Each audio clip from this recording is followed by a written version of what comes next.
হাই friends, কি খবৰ? ভালনে আপোনালোকৰ? আশা কৰোঁ আপোনালোক সকলো ভালে আছে। আনদিনাৰ দৰে আজিও মই লৈ আহিছোঁ আপোনালোকৰ বাবে এটা চিম্পুল সাধাৰণ ৰেচিপি। আশা কৰোঁ আপোনালোকে ভিডিঅ'টো চাই ভাল পাব। তেনেহ'লে ব'লকচোন অলপ দেৰি নকৰি ভিডিঅ'টো ফালে আগবাঢ়োঁ। আজি মই লৈ আহিছোঁ আপোনালোকৰ বাবে এটা ৰাজমাহৰ ৰেচিপি। মই ৰাজমাহকেইটা পানীত ৰাতি তিয়াই থৈ দিম, কাৰণ ৰাজমাহখিনি সিজিব লাগিব। গতিকে এতিয়া যিহেতু ঠাণ্ডাৰ দিন পৰি আছে, গতিকে মই ৰাতি ৰাজমাহখিনি থৈ দিছোঁ পানীত তিয়াই। তেনেহ'লে ব'লক কাইলৈ ৰাতিপুৱা আকৌ পুনৰ লগ পাম। এতিয়া বৰ্তমান 6:30 বাজিছে আৰু এতিয়া মই গা পা ধুই পাকঘৰলৈ আহিছোঁ আৰু দেখিছোঁ ধুনীয়াকৈ ৰাজমাহখিনি সিজি আছে।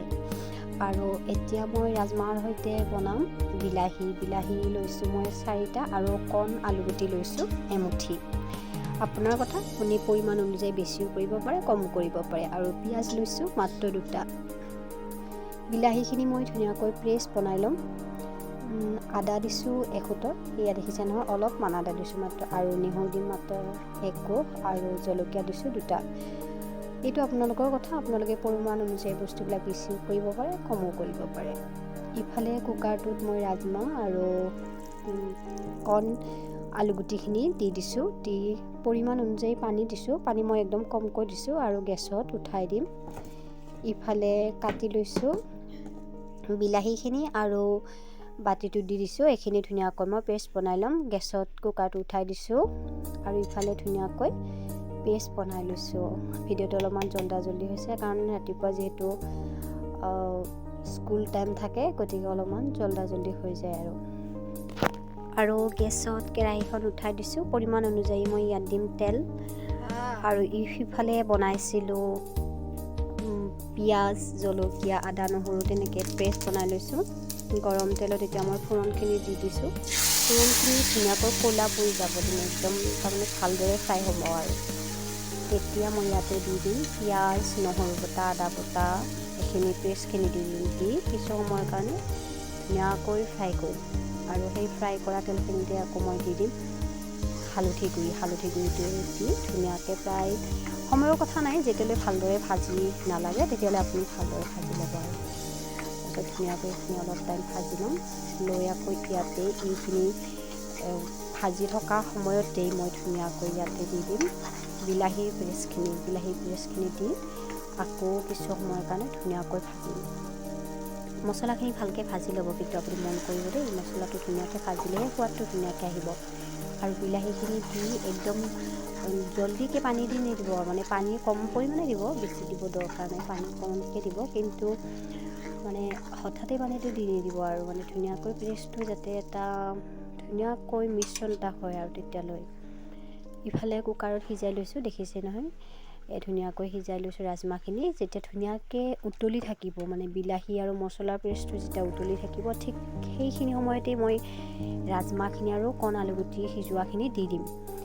দি আকৌ মানে কিছু সময়ৰ কাৰণে ধুনীয়াকৈ উতলিবলৈ দিম। আৰু উতলি থাকিলে কিছু সময়ৰ পাছত আকৌ মানে পানী দি দিম। তাৰপিছত এতিয়া মই ইয়াতে দিছোঁ মানে পেষ্টখিনিত অলপমান এচামুচ দিছোঁ মাত্ৰ জিৰা গুড়ি। এইবিলাক অপশ্যনেল হয়, আপুনি দিবও পাৰে নিদিবও পাৰে। এতিয়া ধুনীয়াকৈ ৰাজমাহখিনি দি দিছোঁ, দি আকৌ ধুনীয়াকৈ লৰাই ল'ম। আমাৰ মানে ৰাতিপুৱা যিহেতু ৰুটি খোৱা নহয়, ভাতকেই খোৱা হয় বাৰু, কিন্তু আপুনি এনেকৈ বনাই ৰুটিৰ সৈতে খাব পাৰে, মানে ৰুটিৰ সৈতে খাবলৈ বহুত সোৱাদ হয়। এতিয়া ধৰ আমি ৰুটি নাখাওঁ যিহেতু ৰাতিপুৱা, সেয়ে বাৰু এতিয়া আমাৰ ভাতৰ লগতে খোৱা হ'ব, কিন্তু ৰুটিৰ সৈতে খাবলৈ মানে ভাল আছিলে। আৰু তাৰপিছত ধুনীয়াকৈ এনেকৈ মই পানী অলপ দি দিছোঁ, পানী বেছি দিয়া নাই বাৰু। এইখিনি যেতিয়া উতলি পানীটো একদম যাব দিম। আৰু তাৰপিছত ধুনীয়াকৈ উতলি থকা অৱস্থাত তেজপাত দি দিছোঁ এখিলা।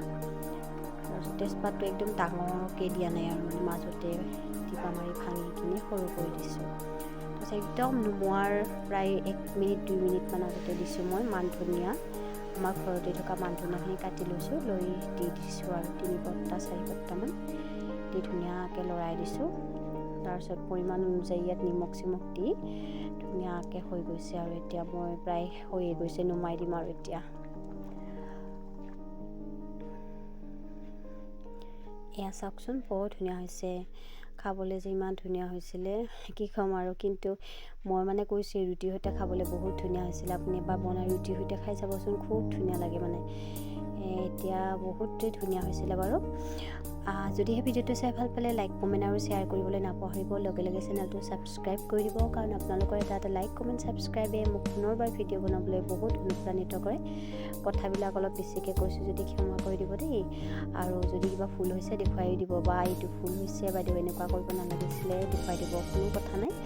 আকৌ মোৰ ভুলবিলাক শুধৰাই নতুনকৈ ভালদৰে বনাবলৈ বা আপোনালোকক দেখুৱাবলৈ চেষ্টা কৰিম। আজিলৈ আছিল মোৰ চিম্পুল সাধাৰণ ভিডিঅ'টো, মাত্ৰ এইটোৱেই। আশা কৰোঁ আপোনালোকে চাই ভাল পাইছে। তেনেহ'লে আজিলৈ বিদায় লৈছোঁ। Bye bye.